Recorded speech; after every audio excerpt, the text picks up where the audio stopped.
Cradled in a cloud of fable, Tibet, the land of snows, was a place unknown to the world beyond its mountain walls for nearly a millennium. Exotic tales abounded of this unearthly people on the vast plateau embraced by the Himalayan mountains. But it was not a land to be entered abruptly by outsiders. Inaccessible and remote, Tibet remained a mysterious figment in Western imagination. When the first expeditions of Westerners entered the Forbidden Land in the late 19th century, they brought back the first images the outside world had ever seen. They were images that provoked the fantastic tales even more. It seemed Westerners wanted to believe in the mythical Shangri-La, a temperate Asian land sheltered from the outside, governed by a philosophy of compassion and nonviolence, free from hardship or strife. If similar in philosophy, the physical reality of Tibet was far more complex.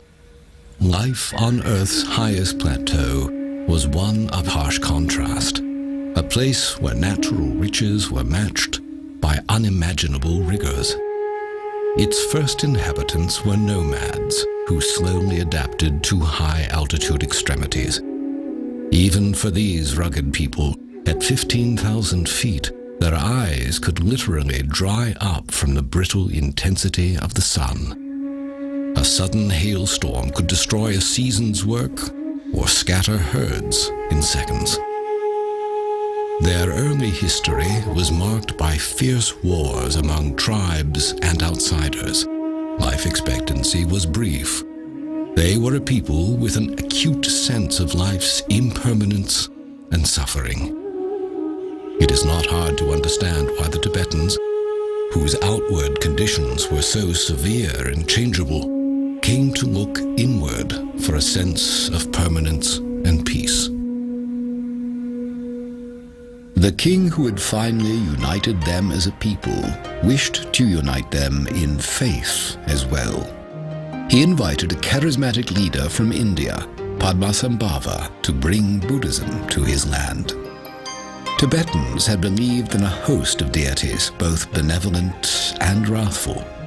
Overcoming sabotage from the leaders of this religion, known as Bon, was the challenge. Padmasambhava succeeded by blending these beliefs with the teachings of the Dharma, or Buddhist scriptures. Instead of casting the deities out, he creatively recast them as guardians and symbols of the Buddha's teaching. The result was a unique Himalayan hybrid of Buddhism. The lavish rituals and imagery of their former faith remained on the exterior, but the teachings of Buddhism slowly claimed the minds of the Tibetans. They came to embrace the Buddhist view of life as a continual stream of death and reincarnation, a cycle in which human birth represents a precious opportunity to make the moral choices that will determine one's destiny in the next life. Reincarnation in a lower realm of existence, into another human life, or ultimately into nirvana, a state of freedom from the suffering of physical existence. The beliefs profoundly changed the Tibetans' sense of morality. The social system and aristocracy of their past remained, but the new beliefs infused that system with a new benevolence. Nonviolence and compassion toward one another and outsiders was the new standard. And the degree to which Tibetans integrated these beliefs into their everyday lives grew to be the signature of their culture. Accumulating merit and purging past negative actions to ensure a good rebirth became part of daily ritual.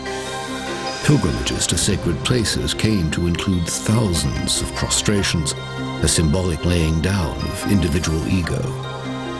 Prayers were inscribed on flags and strung in long lines to flutter over homes and temples, their message of hope for the liberation of all earthly beings to be carried on the wind across the world. Reciting prayers was accompanied by the constant spinning of prayer wheels, a symbol of goodwill and loving kindness spinning outward toward all beings. Life, literally, revolved around their beliefs.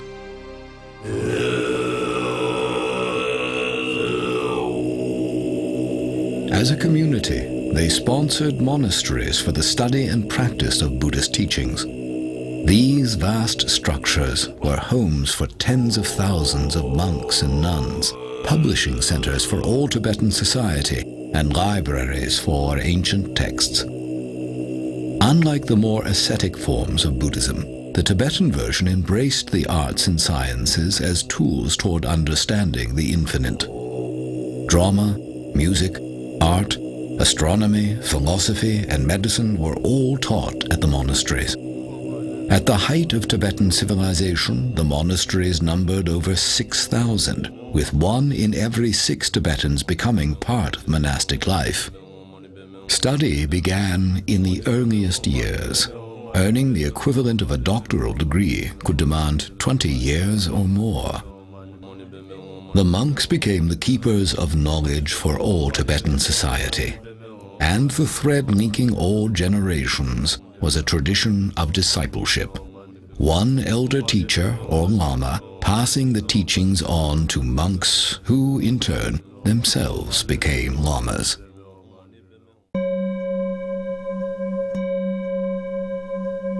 The new Buddhist beliefs also produced the most fascinating of Tibetans, the yogis. Unlike the Hindu yogi, performing contortions for the public, the achievements of the Tibetan yogi were achievements of the mind, unseen by others. The Tibetan yogi was a monk or layperson who, having studied the teachings of the Buddha as a scholar, wanted to actually experience their promise within his own mind, a state of existence called enlightenment. For the aspiring yogi, attaining enlightenment meant gaining an earthly preview of the bliss of nirvana. Through intensive mental and physical exercises in remote caves or huts, their goal was to rise above the suffering of samsara, or physical life, and discover the purest nature of consciousness. In their quest, meditation retreats could last for years. For centuries, Tibetans revered these yogis as the most mystical people in their society. They supported their pursuit of enlightenment by providing the monasteries with food, clothing, and currency. The yogis inspired Tibetans with the hope that freedom from the suffering of physical life might indeed be attainable.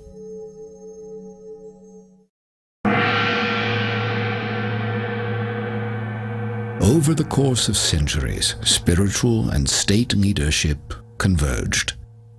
Tibetans began a tradition of identifying those among them believed to be reincarnations of the Buddha of compassion. Among them, one would be named Dalai Lama, literally ocean teacher, implying depth and breadth of wisdom. Eventually, the one identified as the reincarnation of His Holiness the Dalai Lama would take his place as temporal leader of Tibet. The symbolic seat of this mystical government became the Potala, a majestic monastery looming over the legendary capital city of Lhasa. Well into the 20th century, Tibetans remained virtually untouched by the modern world. The threatening thunder of a human storm grew louder in Tibet as the 20th century progressed. The communist revolution swept China, and with it came a surge of interest in controlling the land of Tibet. Invoking past diplomatic ties between Tibet and Imperial China's various monarchies, Mao Zedong used these as a thin pretext for claiming Tibet's strategic location, rich geologic resources, and the headwaters of key Asian rivers. In 1949, he announced that Tibet would be returned to the motherland, vowing to fill the region with 60 million Chinese within 10 years. Under the guise of liberating the Tibetans from an archaic way of life, the Army of the People's Republic began invading villages and monasteries.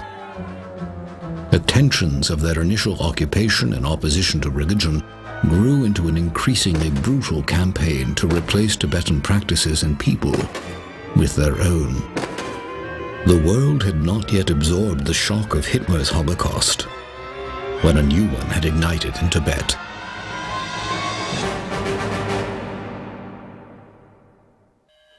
The degree of the destruction is difficult to comprehend or communicate. As the invasion swept across their country, Tibetans who proclaimed allegiance to the Dalai Lama were imprisoned, tortured, or killed, often in exceedingly gruesome ways. Over 1 million Tibetans lost their lives, a fifth of the population. All but a few of the 6,000 monasteries were destroyed, bonfires made of their libraries, mockery made of their artwork and icons. The Dalai Lama, through all this, was Tenzin Gyatso, identified as a boy on a Tibetan farm. Remarkably, he was able to complete his rigorous studies despite the invasion, and Tibetans placed him in charge as a young teen, hoping he could reclaim their country. After his many attempts to negotiate with the Chinese, Tibetans feared their beloved leader would soon be kidnapped and killed. In a dramatic escape, the Dalai Lama was taken out of Tibet under disguise across the mountains to India, where he was given refuge and established a government in exile in Dharamsala.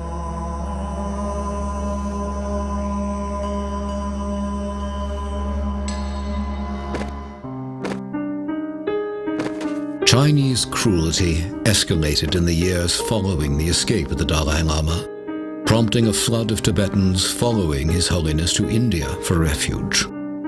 Among them were a number of their revered yogis. After decades, the memory of that dark passage remains vivid. After His Holiness the Dalai Lama departed for India, then the class struggle and purge started, and all those who had name, fame, or prosperity were purged.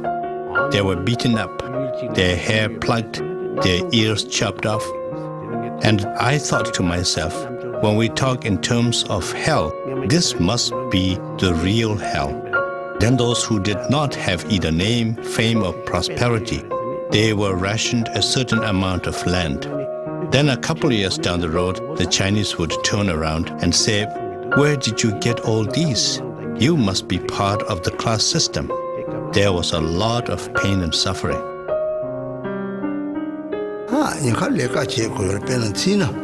I was in Chinese prison for nearly 20 years. In the prison, instead of going to sleep, I would make a conscious effort to sit up and meditate. On Sundays, it was mandatory for everyone to sleep and keep quiet. And I would pretend that I was sleeping, but in my mind, I would meditate and quietly recite the mantras.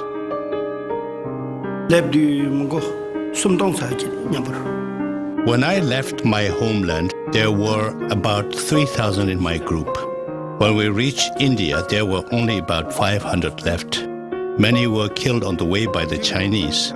Many died because of hardship in the journey, and many went back to Tibet. Many days we had to go without food, and also many people got hurt. If it had been under normal circumstances, the same trip would have taken 3 months. But because it was an escape during a war, it took 2 years. We had to defend ourselves against the Chinese 9 times on the way. The 4th time, my father was caught by the Chinese.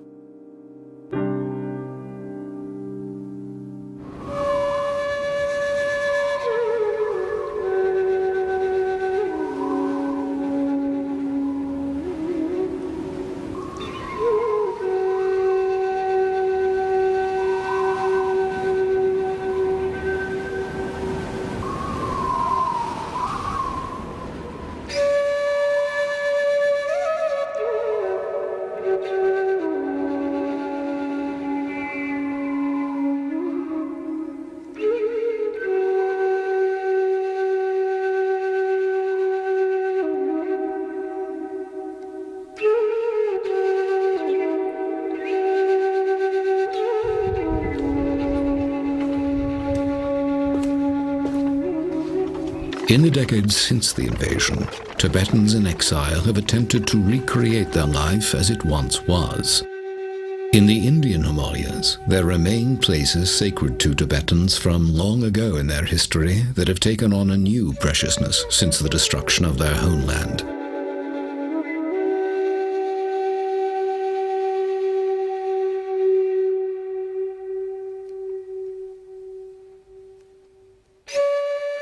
They've also established new monasteries and schools in refugee communities throughout India. The government in exile remains in Dharamsala, working to help their people rebuild their lives.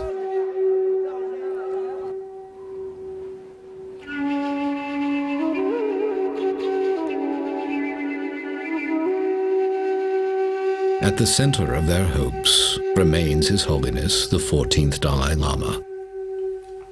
In the decades that have passed since fleeing the Chinese, he has accomplished what his predecessors would never have imagined. Worldwide recognition as one of the most extraordinary scholars, statesmen, and humanitarians of our time.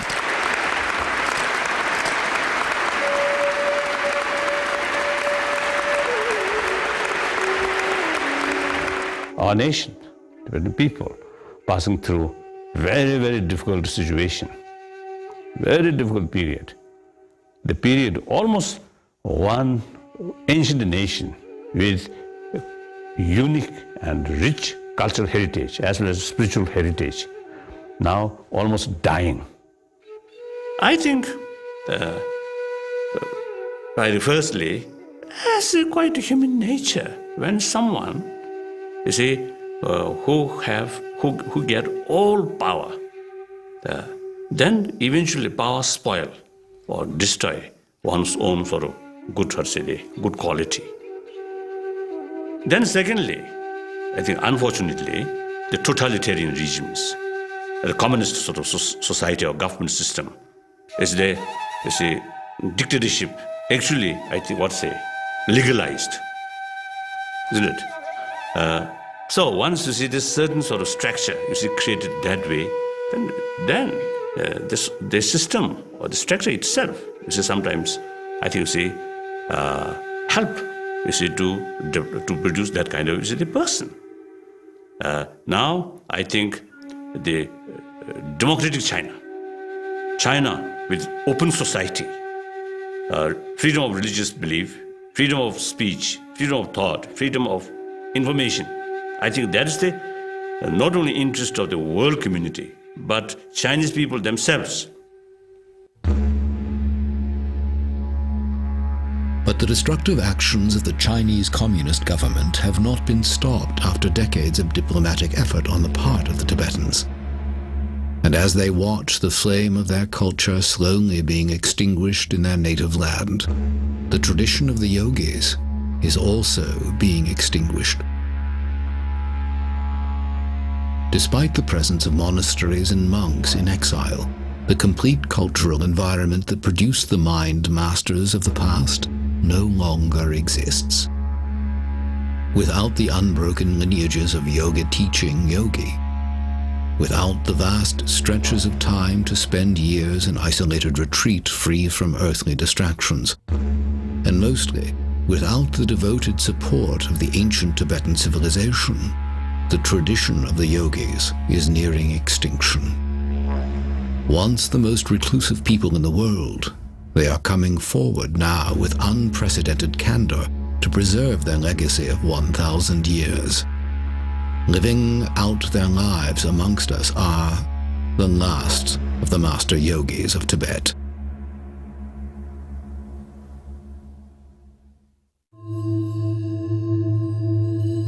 To grasp the loss at stake with the loss of the master yogis, it is vital to understand what they have contributed to human development during their unique history. While the most advanced thinkers in the West developed the physical sciences to improve the outward state of humanity, the yogis developed a science of the mind to improve the inward state of humanity. Improving the emotional and moral response of the mind was their lofty goal, to transform patterns of thinking and alter patterns of acting by conquering anger, aggression, greed, pride, jealousy, even subdue states of physical discomfort. The techniques they developed to achieve these results are only now being recognized and affirmed by Western study of the brain and body. Central to the tradition of the yogis is the passing down of extensive teachings and highly guarded practices for training both body and mind. Within each order of monks, the detailed lineages of yogis, their students, and their techniques are recorded with great care. Each lineage bears a unique name and approach. With roots stretching back to Tibet's first master yogi, Naropa, the Drikung Kagyu lineage has long been renowned for producing highly advanced yogis.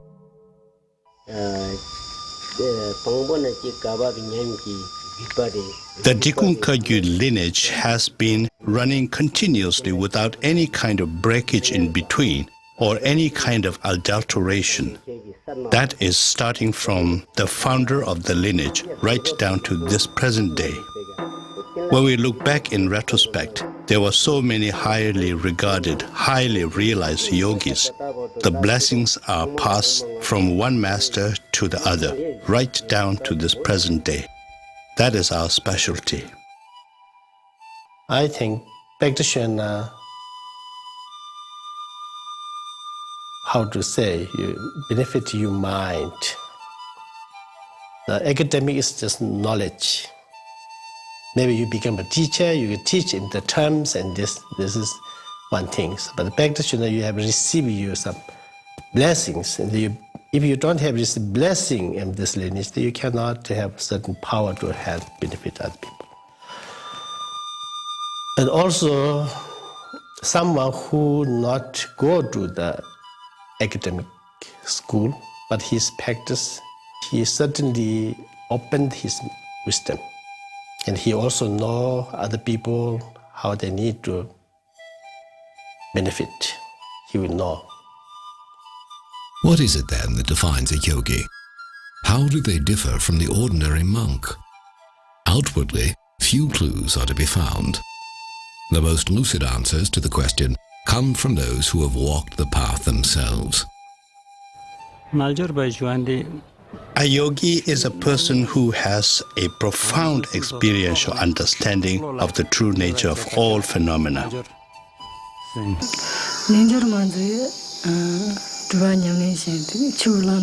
yogini is the practitioner who does extensive retreats and one who has gained experiential understanding of the teachings. So it would have to be someone who has not only received ordination, but someone who has done extensive retreats. A yogi means one who enters into the Dharma or Buddhist teachings, and after that one who does the practice, which is about the mind, training the mind to be always at ease, always at peace. That is the definition of a yogi. Dharma lives within the yogi. Yogi follow the Dharma. If you really live on the Dharma, nothing can harm you. Even though they can be taken this life, but they cannot take next life. What a yogi or yogini strives to do is to put an end to the suffering that exists in cyclic existence. In order to do that, a yogi or yogini has to train his or her mind. Simply stated, a yogi or yogini will strive to counter all the negative emotions and try to generate positive energy.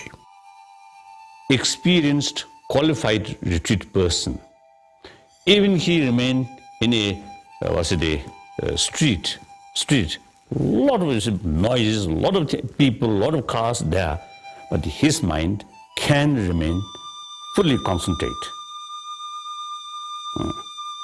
If someone who have not that qualified, like I think myself, even remain in a remote area, try to meditate, my mind go everywhere. Keeping the mind from going everywhere is precisely the challenge in meditation.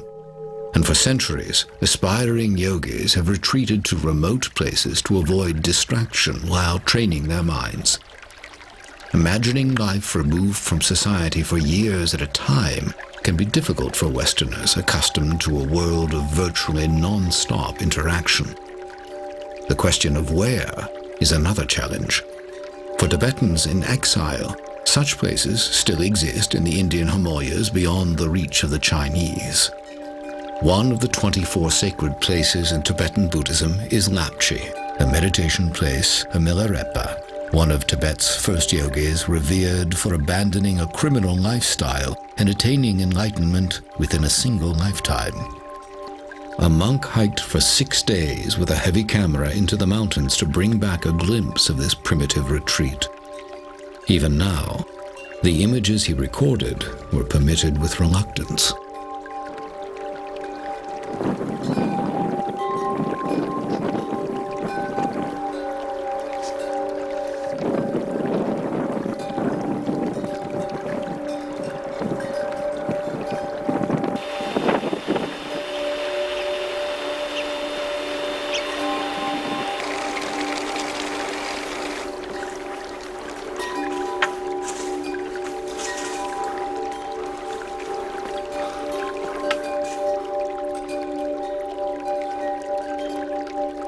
If the notion of pursuing enlightenment seems vague or inscrutable, the path of the yogi is in fact quite specific.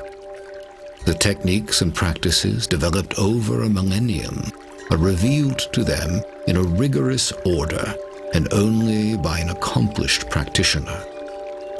Their beginning premise is that the untrained mind is like a raging elephant out of control.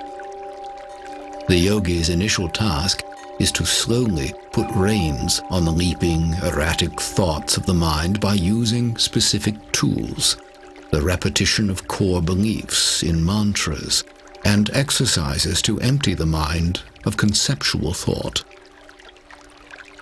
2 yogis in retreat in Lapchi agreed to an interview, an unheard-of opportunity.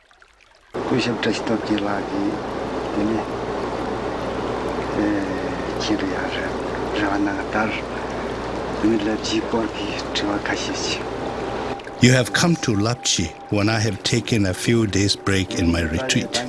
This is an auspicious coincidence, and something like this can only happen because of past connections and aspirational prayers. Milarepa went on a very long retreat in Lapchi and reached enlightenment through the practice of Tummo. He left several footprints on the rocks of Lapchi, which attract many pilgrims.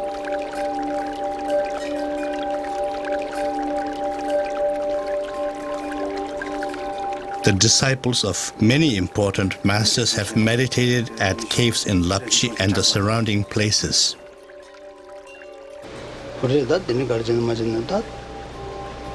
I am here on a retreat with permission from His Holiness Chetsang Rinpoche. After many years' retreat, I came to the conclusion that a human being's physical constitution in particular was a big impediment for serious practitioners. I came to realize that the only way to remove these impediments was to attain mastery over the 5 elements, so that my practice did not have to be dependent upon sustenance and health. I read Milarepa's life history. It completely ravished away my mind. I strongly aspired to master the 6 yogas of Naropa, as well as the secret prana, nadi, and bindu, the 3 main components that are important in the practice of yoga. At any cost, I was determined to train myself to be able to master Tummo or Chandali. To do this, I found that Dharamsala was not conducive to the attainment of my aspirations. I needed a teacher who could pour down in me his experiential knowledge of such practices. I wanted the result of my efforts to create and leave an indelible imprint on my mind stream that I can forever carry forward. The most difficult thing to do is remain in single-pointed concentration. Bodily efforts like doing hundreds of thousands of prostrations and the efforts of speech like recitation of mantras are no problem. Controlling the mind is.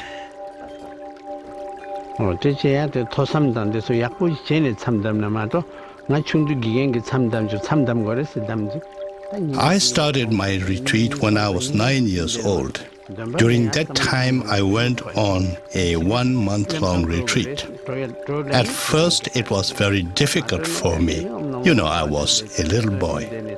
I would count the days on my fingers, say 1 day is gone, 2 days gone, how many balance remaining? Should I go out of the retreat place? If I do, what would be the consequences? These kind of questions keep on popping up.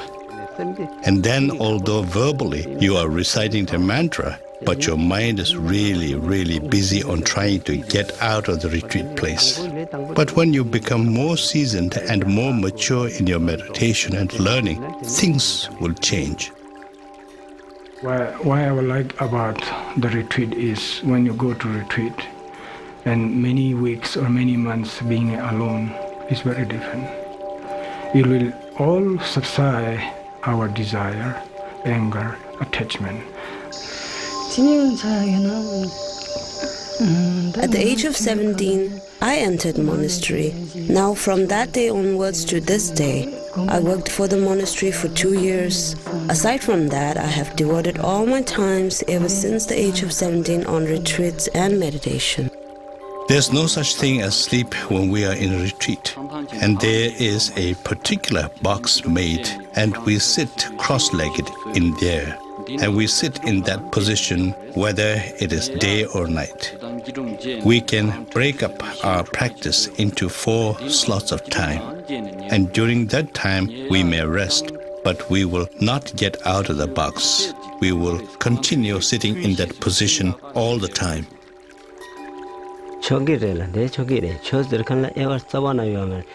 Whoever wants to go on a retreat, whether that person is nun, monk, or lay person, all are welcome. The dispensation of Dharma teaching is like the sun's rays. It is for everyone to enjoy. The job of a retreat master is to guide all of those who are on retreat, giving commentary on the teachings relating to the particular retreat that one is on. How many sessions a retreat person has to do in the course of a day, what kind of visualization, what method of meditation, how one should do the mantra recitation, what are the graduated paths to this particular practice. So these are the kinds of things a retreat master will guide those who are on retreat. Once you come out of the retreat after 3 years, 3 months, 3 weeks, and 3 days, you are a different person. If one is a different person after 3 years in retreat, the effect is exponential for those who have devoted decades to retreat. Indeed, the most profound evidence of the mind-altering effects of prolonged retreat are to be found in the oldest practitioners. Yet many of these elders have been imprisoned or killed in the half-century of Chinese occupation. Perhaps the oldest living Tibetan yogi is Drüong Rinpoche, possibly the most revered yogi alive today.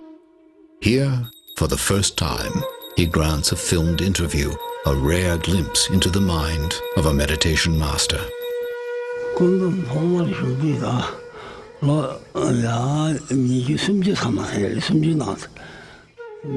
Now, I have meditated for a very, very long time.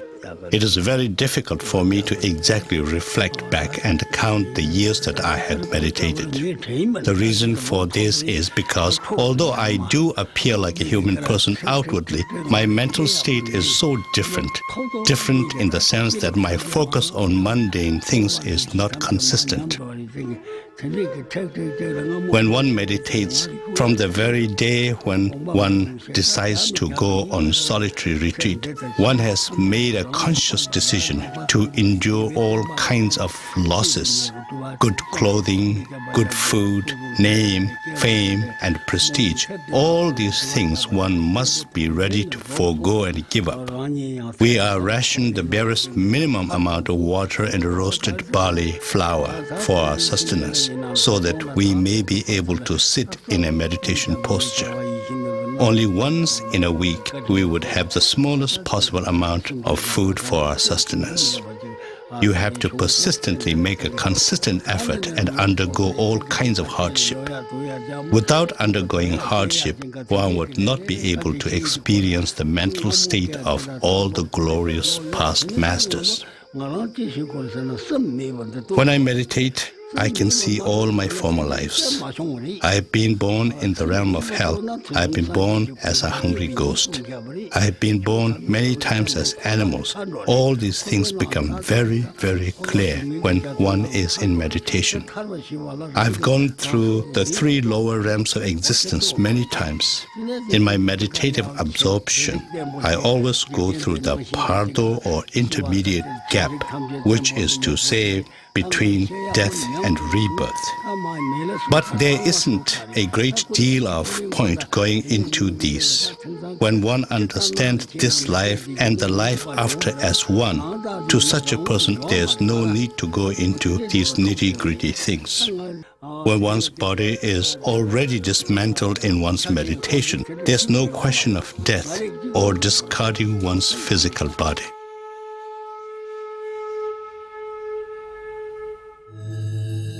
The disciplined mind, then, becomes a powerful tool in its own right, enabling the practitioner to become aware of the subtle energies of the body, then master them through the breathing and physical postures known as yogas. Modern Western medicine has documented the mental powers of these meditation masters. One such practice, tumo, was developed for generating body heat in the icy caves of Tibet. Yogis who have mastered tumo are capable of immersing themselves in icy lakes and, 15 minutes later, producing visible steam rising from their robes.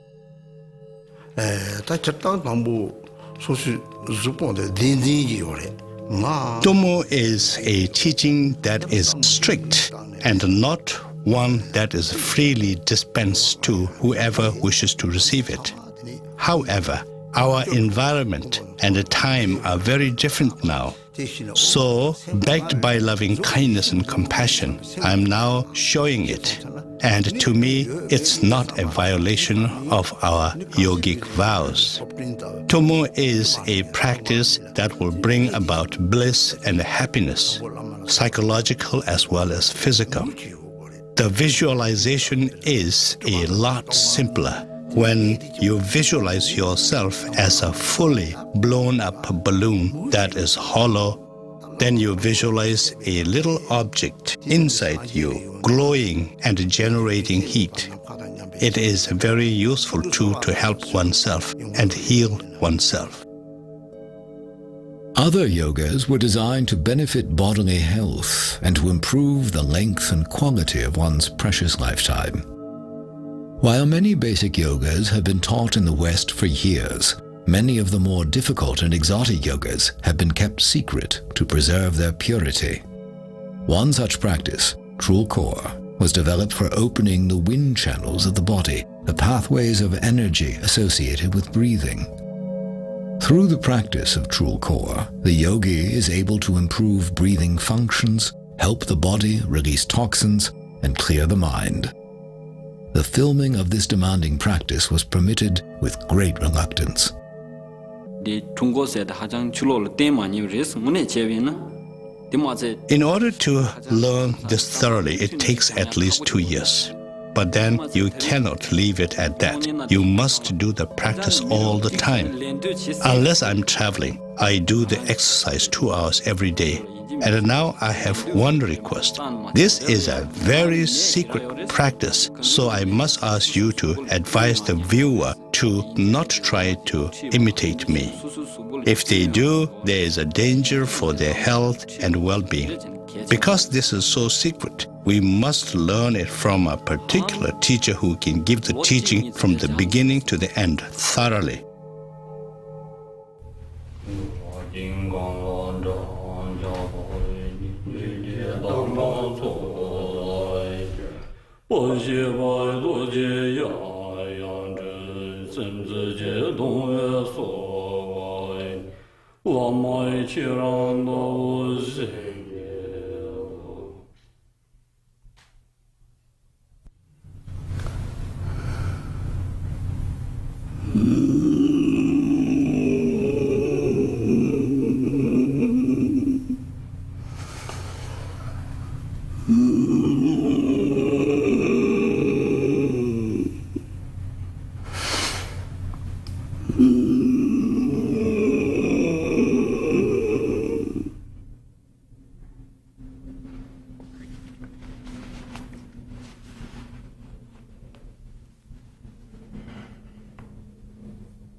The yogi who has spent years practicing and has gained a high degree of mastery over both mind and body is said to have achieved a high level of attainment, to have become a highly realized being.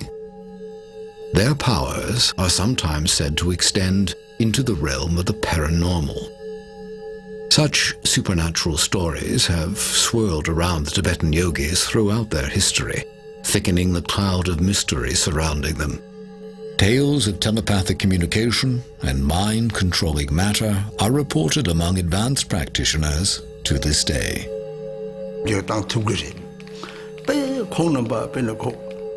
The highly realized yogis can, of course, alter situations.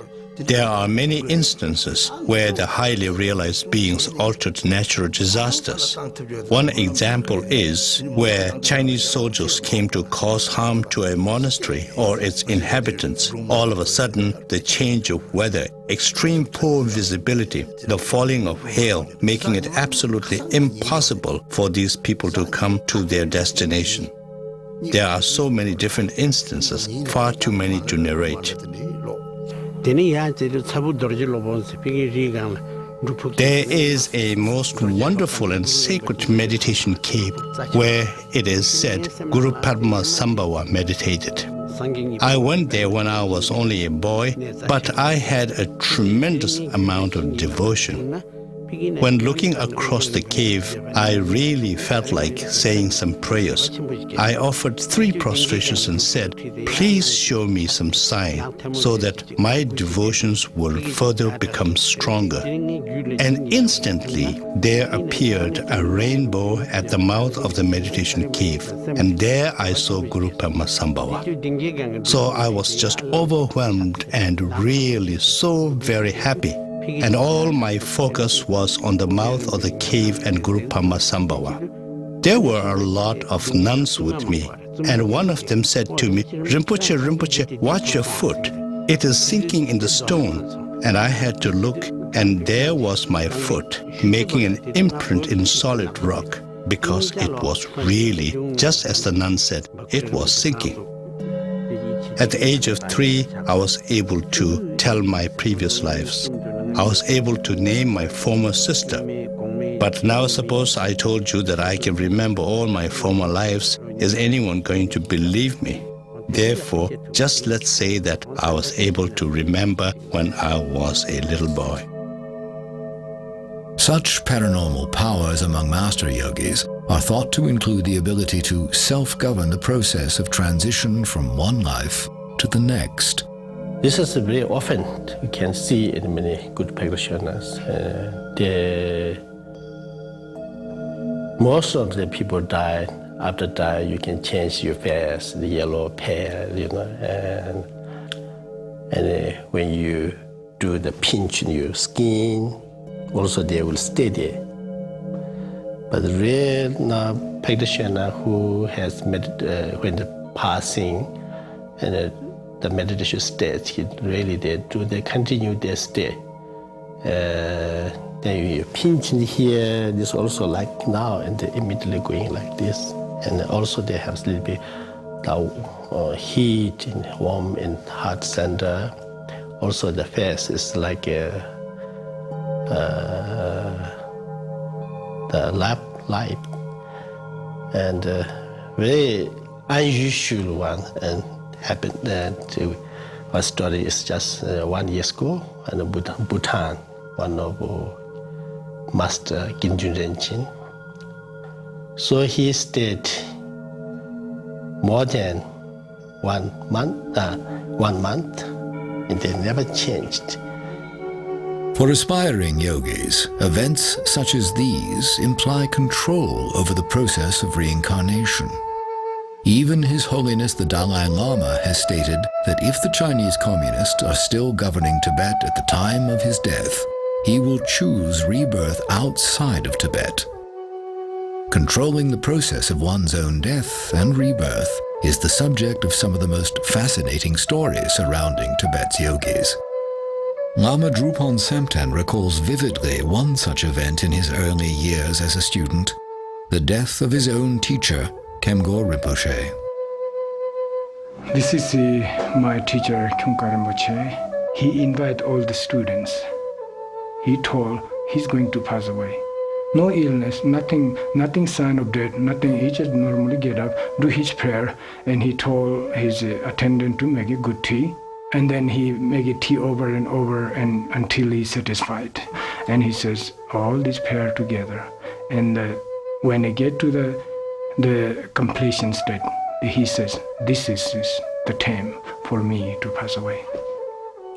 And just like a falling asleep, like a Buddha, no? Just he put his right hand under his chest and then lie down and look at each person. No, he's doing prayer for each person to benefit in the future. And he passed away. Telling stories such as these, indeed revealing any technique, tradition, or experience to someone who has not completed yogic training, was once a violation of yogic vows to extreme secrecy. The reason was to maintain the purity of the teachings. The fear was that, taken out of context, exotic forms of yoga and meditation might degenerate into ego-centered showmanship. And in the eyes of the elders, the opening up that is taking place now is seen as a significant risk. When His Eminence Drewang Rinpoche was asked about the cutting of his hair, a practice known to signify that a yogi is preparing to die, he displayed the stubborn elusiveness of a yogi under strict vow. There are many reasons why a person in retreat would grow hair. Let me think about it.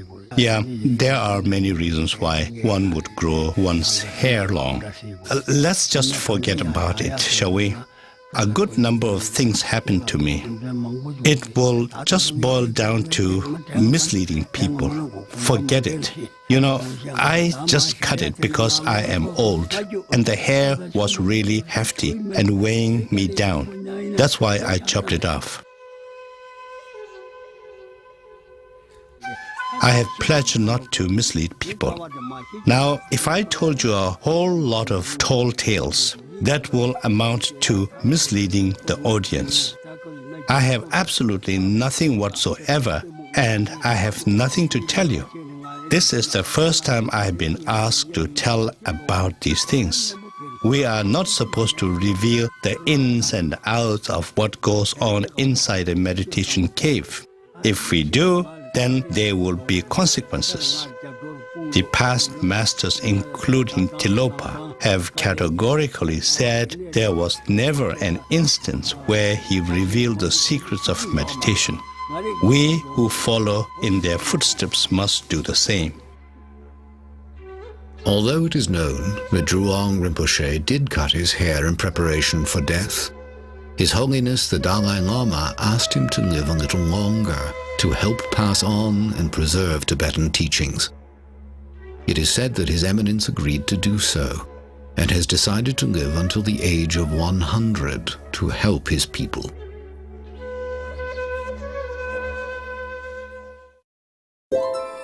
Beyond feats of mental, physical, or even supernatural control, perhaps the most impressive accomplishment of the Tibetan yogis is maintaining a stance of compassion and peace through a half-century of persecution. The teachings of loving your enemies and praying for those who persecute you are familiar in the West, but are, few would argue, among the hardest to practice. Skeptics may well point out that feelings of love and peace may be easily generated when you're by yourself in a cave, but not when you're coping with the human conflict inherent in real life. Yet, the claims of the Tibetan yogis have been put to the extreme test in the Chinese Holocaust. How does one retain compassion in the face of raw cruelty? Some use the ancient the text stated or says, the one's own enemy is the best teacher. Now, one example. So one old monk who in previously the Namgyal monastery, one monk of the Namgyal monastery. Now he spent almost 18 years in Chinese Gulag after 59. So after he released from the camp, eventually he joined with me here. So then one day I casually asked about his experience in the Gulag. Then he told me a few occasions he faced some danger. And I asked, what kind of danger? I thought danger of his life or something like that. Then he answered me, danger of losing compassion towards Chinese. So, that's we as a practitioner, we deliberately try to keep compassionate attitude towards one's own enemy is very essential. I don't blame the people of China. I blame their policy or their culture, because it's a communist culture. The culture is at fault, not the people. In the ways of what we call samsaric beings, in the ways of the ordinary people, lay people, if I followed that, yes, obviously, yes, there would be sadness in my heart. And there were a lot of sufferings that were brought about to a lot of people and to myself. But as a practitioner who believes in the cause and effect, I'm a very, very happy person. I have no grudge against anybody. I have no grudge against the Chinese people or the Chinese government. Whatever befell on an individual, it was because of his past karma. Unhappiness does not crop up out of nowhere. It is a result of one's commission of negative karma in former lives. For example, when you cheated others, when you try to defeat others, when you try to gain at the cost of others, these result in what we call the ripening of karma that brings about pain and suffering. So when you do negative deeds, the result is a state of mind that is often referred to as hell. When you have done positive deeds, it brings about happiness. I was born after the Chinese operation in Tibet. I am upset with them, and I am sad because the Chinese have been very ruthless to Tibetan people and my family. You name it, they have done it. At the same time, they have destroyed so many monasteries in Tibet. Maybe it is because I am still young and my practice is not strong enough yet. Maybe this is why I am upset with the Chinese. As an antidote to conquering very strong negative emotions, we would resort to doing the sevenfold Vairocana posture meditation. There are different wind energies inside a human person. In one posture, the wind which enables us to excrete waste enters into the central nerve channel, eliminating some of the negative emotions. When you broaden your shoulders and sit upright, the nerve or vein-related winds enter and get rid of ignorance. When your neck is slightly bent downwards at an angle and you touch the tip of your tongue on the palate, then fire-related wind enters and dissipates desire. When you lower your eye a bit so you almost see the tip of your nose, the space-related wind enters and gets rid of egocentric pride. When you sit cross-legged and remain in single-pointed concentration, then water-related wind enters and helps get rid of jealousy. These postures are a very good method of getting rid of some of the negative emotions. Are newer generations of Tibetans raised exclusively in exile, immersed in contemporary culture, displaying the discipline and compassion of their elders? Evidence of cultural erosion is appearing among younger Tibetans in exile. Demonstrations and violent protests are becoming increasingly common in refugee towns. Some are beginning to question the pacifist approach of their leader. Even so, the spirit of their native culture remains strong, and some still aspire to the example of past masters. In our life, we do many different things. We are in different professions, but we all have a single goal, and that is to be happy. And the only way to be happy is to believe in one's own mind that it can be happy, that it has happiness all the time. And that is very important to know, that is very important to notice. If we fail to notice that, then we start to expect external materials to make us happy. In our life, we change different things in the hope of being happy. We change our name, we change our dress, we change our food, we change everything. But we realize every time that this change has never brought the true happiness. So the only way to stop all this game is realizing the nature of mind, which is a Buddha and which is content and fulfilled and satisfied from the beginning. So although I still have desire, I still lack all the material things, deep down in my heart I often feel that this is not the real way of happiness.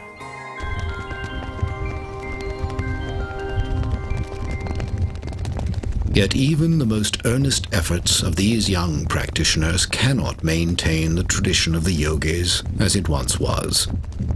The number of authentic elders dwindles daily. The best the younger generation can do is preserve the practices of their ancestors, the shadows of a total lifestyle that will never again be possible.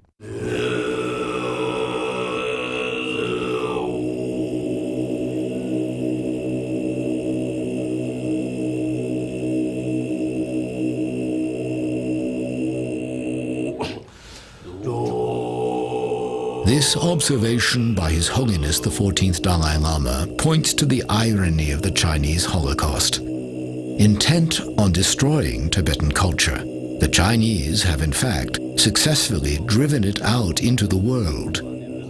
It is seen in a phenomenon that began shortly after the invasion and continues today. Once the most reclusive people in the world, the master yogis of Tibet have begun to migrate westward. As hope of reclaiming their native land fades, they are relocating to establish temples and teaching centers.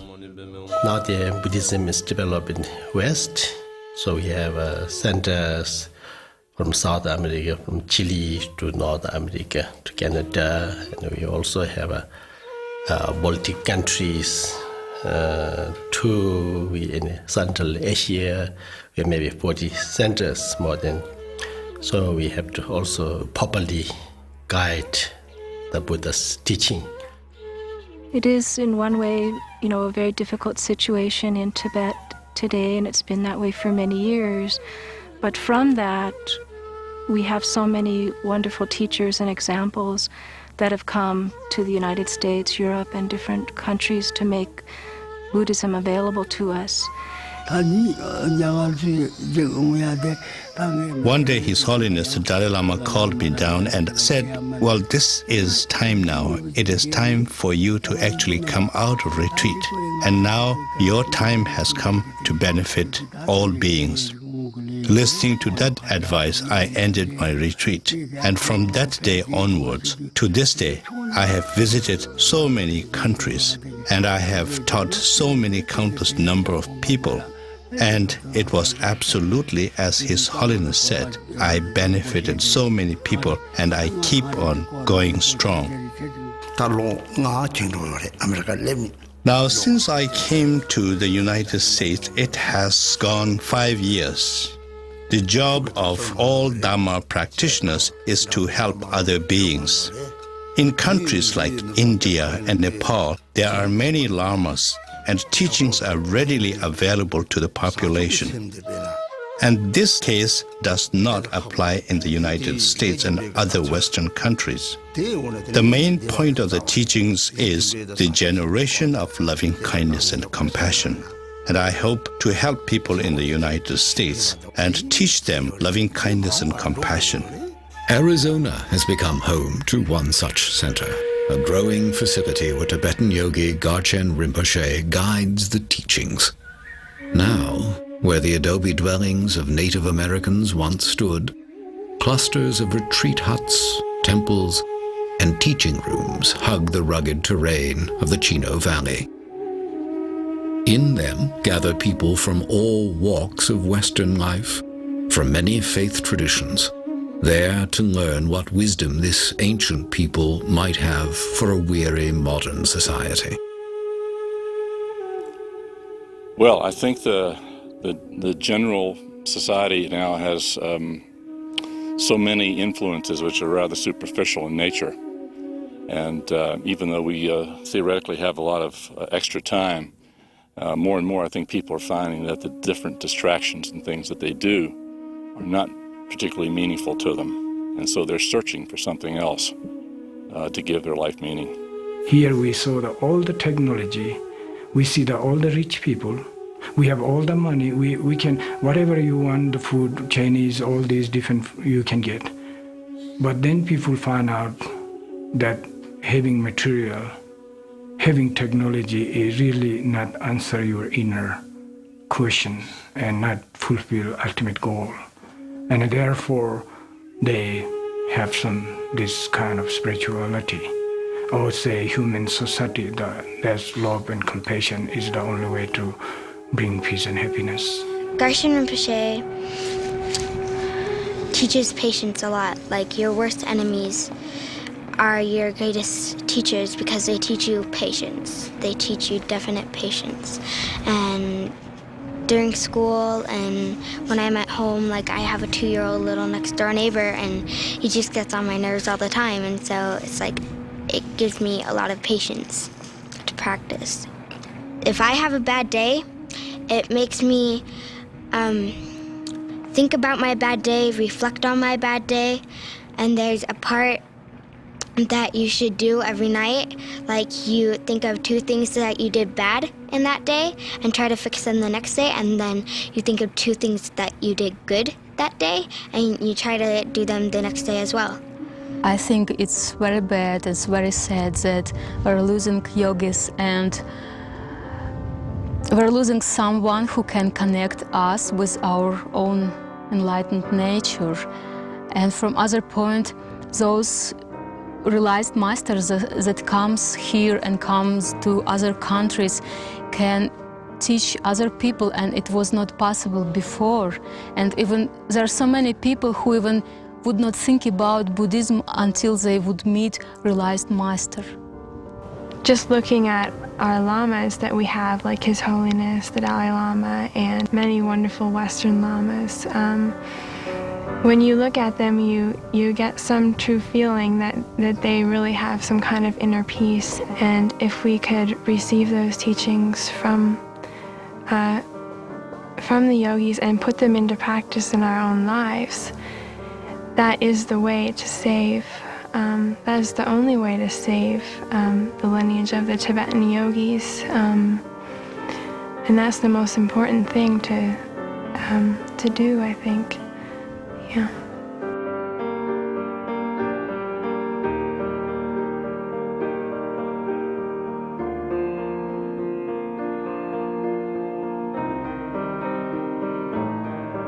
The lamas who have come to the West are still adapting to the pathways and parameters of this new life. And their questions remain. Will the filming and sharing of techniques lead to abuses? Will self-styled lamas and bogus practitioners exploit Western interest in Tibetan Buddhism and mislead people?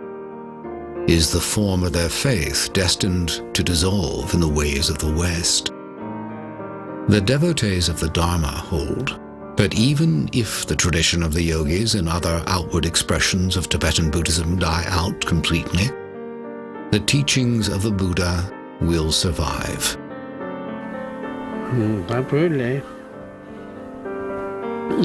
Because of the Chinese occupation, it is extremely difficult to have the same amount of yogis coming either inside Tibet or outside. The number of yogis has definitely decreased, and it is difficult to see whether we will have the same amount in the future. According to the things that have taken place in Tibet, and according to the prevailing circumstances, it would seem that the tradition of the yogis will come to an end. If not come to an end, it will near extinction.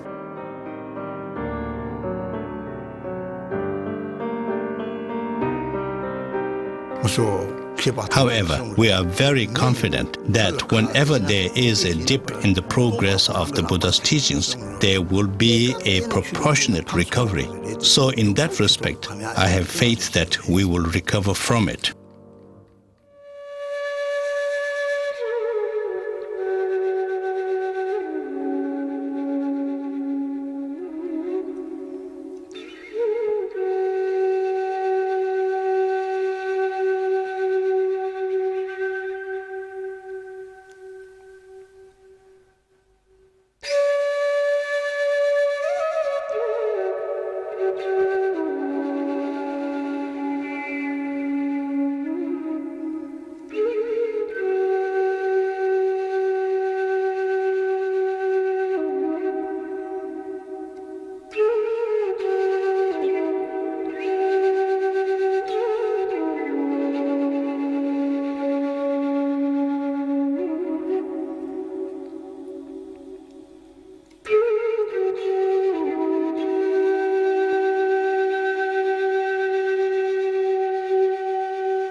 Will Tibetan Buddhism thrive in its new soil?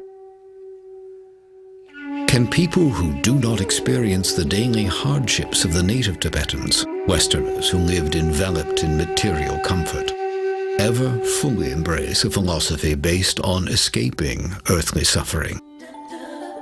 Or has material success left a big enough void of its own to drive the Western mind inward for solace? Even for those who seek to follow the example of the Tibetan elders, the human environment is drastically different. They are striving to train their minds, sustain intensive meditation, and maintain a disciplined compassion for their fellow humans, not in sheltered enclaves, but while living and working in the frenetic grip of a 24-hour society. Can any philosophy of compassion and non-violence be successfully practiced in the crucible of modern life? For now, the answers to these questions remain as mysterious as the minds of the master yogis themselves, living remnants of an ancient and vanishing civilization, human artifacts from the Tibet that once was.